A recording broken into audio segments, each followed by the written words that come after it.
Assalamualaikum warahmatullahi wabarakatuh. Baik, ini pertemuan yang ketiga. Ibu akan menjelaskan mengenai perekonomian tiga sektor. Di pertemuan sebelumnya, pertemuan dua, sudah Ibu jelaskan mengenai perekonomian dua sektor.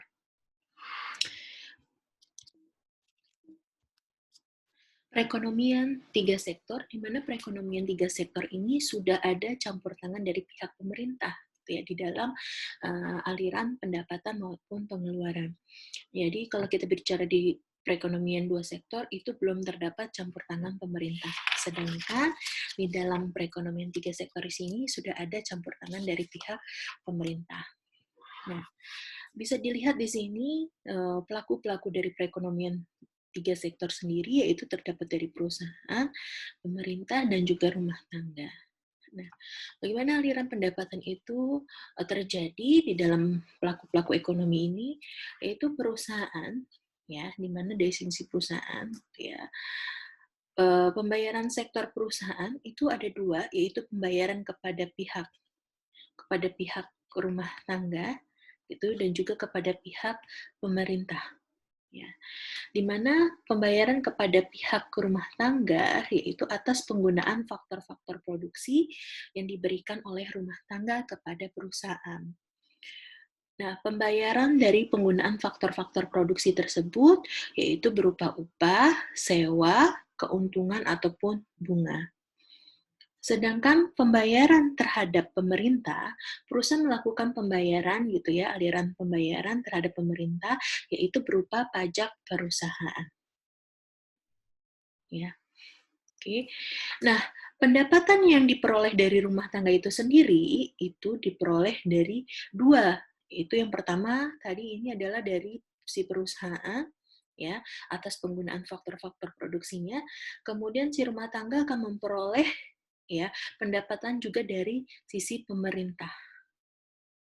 Ya, jadi dua pendapatan yang diperoleh dari rumah tangga. Pertama dari perusahaan atas penggunaan faktor-faktor produksinya, kemudian yang kedua adalah dari sisi pemerintah.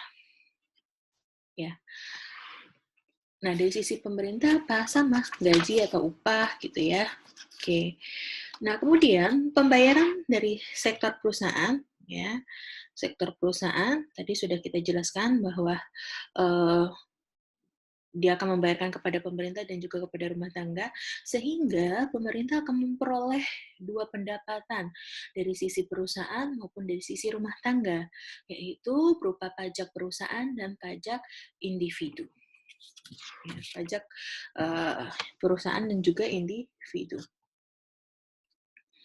Ya, nah rumah tangga kan memperoleh pendapatan dari perusahaan, ya, di mana udah memperoleh pendapatan, kemudian digunakan juga untuk konsumsi rumah tangga kepada perusahaan, digunakan untuk membeli barang ataupun jasa, kemudian dilakukan saving gitu ya atas kelebihan dari konsumsi gitu ya, maka dilakukan untuk tabungan. Nah, tabungan ini akan dikelola oleh lembaga keuangan atau financial institution ya. Kemudian financial institution ini juga akan dapat mengalirkan tabungan yang sudah terkumpul tersebut untuk dipinjamkan kepada perusahaan sebagai penanaman modal atau investasi.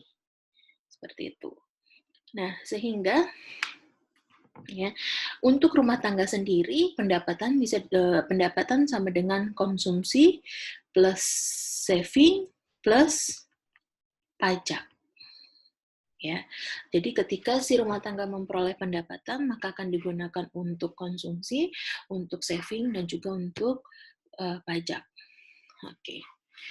Nah, berikutnya,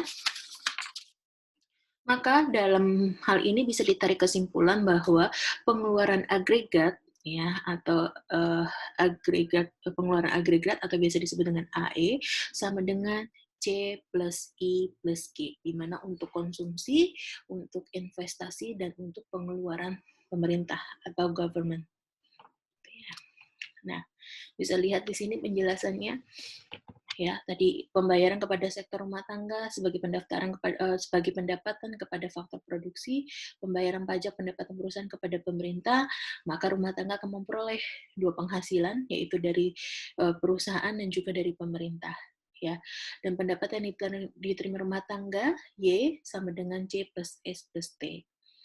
Kemudian tabungan rumah tangga yang disimpan di lembaga keuangan dipinjamkan kepada perusahaan dalam bentuk penanaman modal. Maka bisa ditarik kesimpulan bahwa pengeluaran agregat atau AE menjadi bertambah sejenisnya menjadi AE sama dengan C plus I plus Q.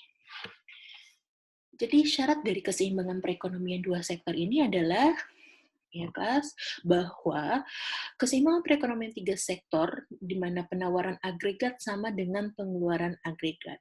Y sama dengan AE atau Y sama dengan C plus I plus G.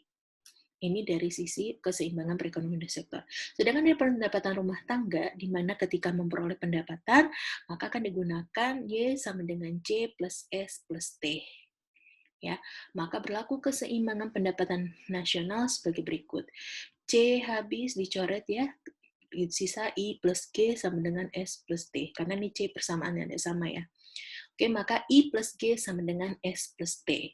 Dalam perekonomian tiga sektor, I dan G merupakan suntikan ke dalam aliran siklus, ya, dan S dan T merupakan bocoran, sehingga keseimbangan perekonomian tiga sektor berlaku ketika suntikan sama dengan bocoran.